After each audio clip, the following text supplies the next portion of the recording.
Hello and welcome. I appreciate you being here for my unboxing of the Kristy. This is Laurel Denise's brand new academic launch. This is her only soft-sided notebook besides the monthly planner that is the new Carmen that she's made into this a somewhat like a standard wide notebook size.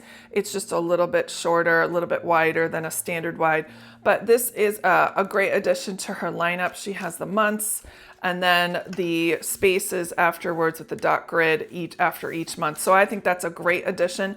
And I did notice just off taking this out of the package that this one is thicker than last year's academic. Now this one, the May, the MAE, there was no May option for purchasing this, this little last academic launch.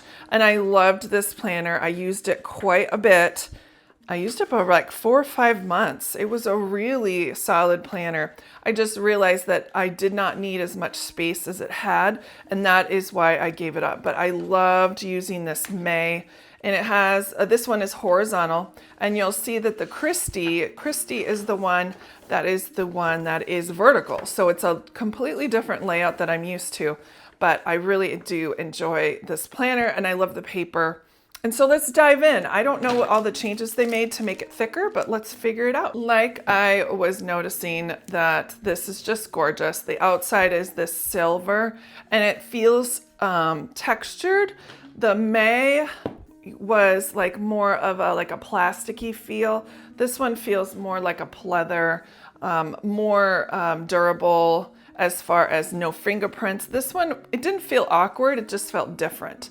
So I don't mind the texture of this, but some people probably thought this was off-putting because it was like soft but plastic. This one feels like a true pleather, and it's just really gorgeous with the silver on the outside.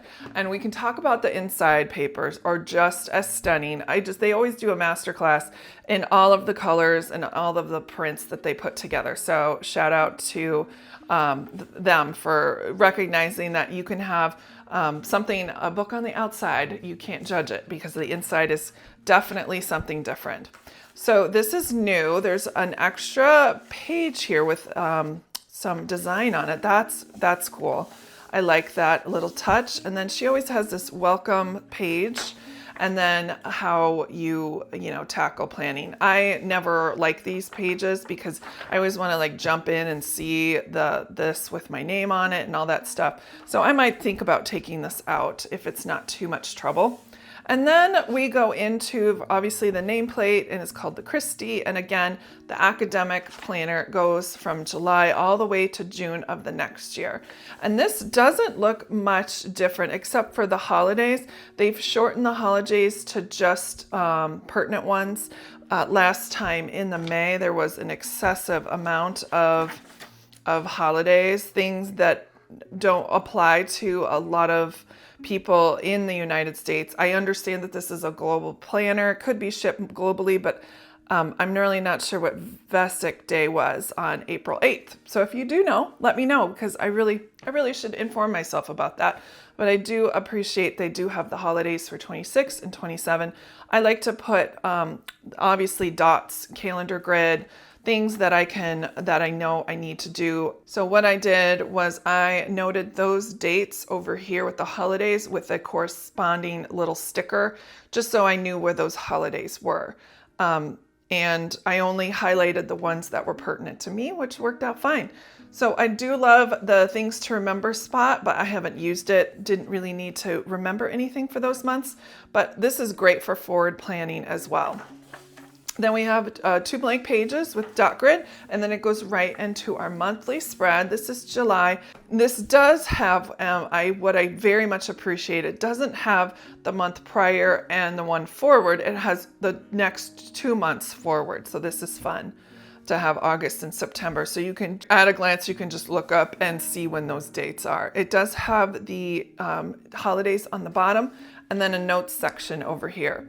I did not specify to you that they do have a Sunday start calendar.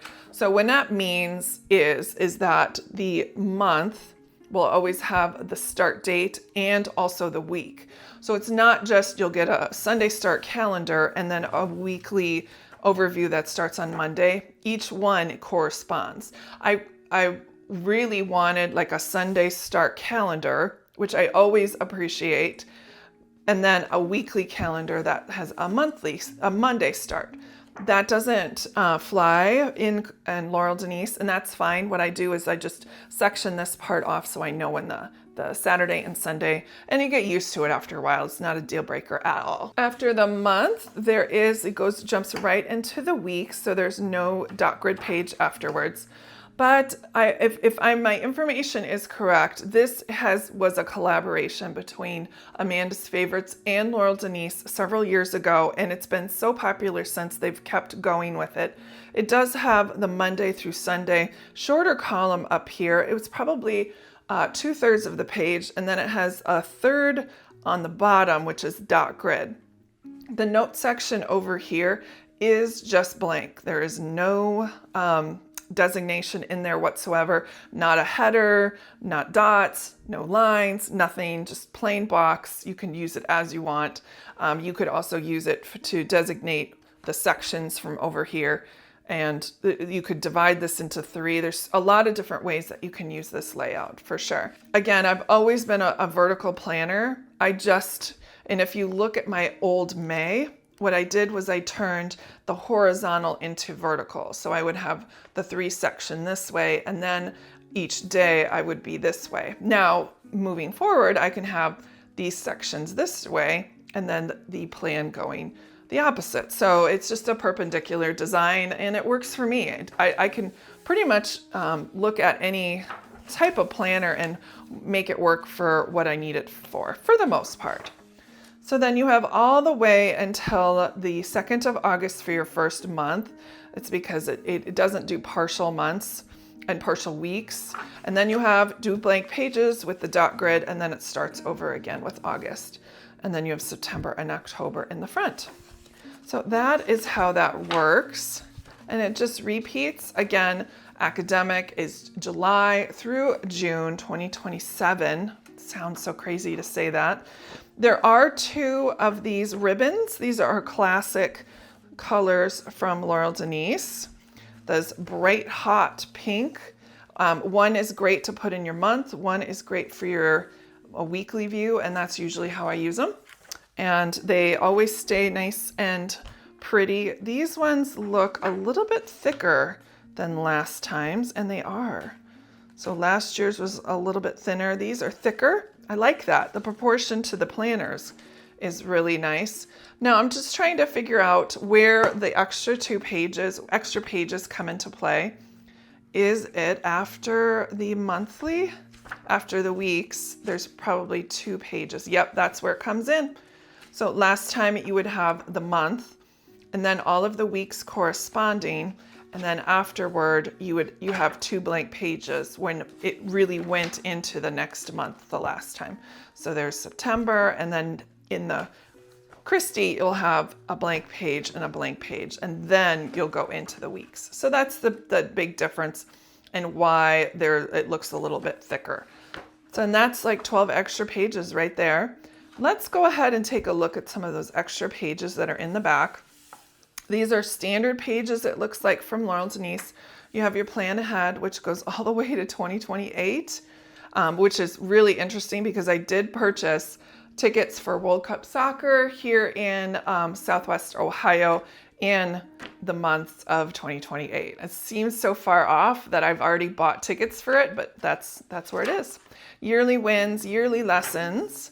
And then it does have the yearly plan. You can use this in so many different ways. It does go through 1 through 31, and it has the months across the top. Lots of ways that you can track something. If you wanted to put a word of the day, you can mood track. So many things that you can use with that. So this page moving forward are the new standard pages for all of the 2026 planners.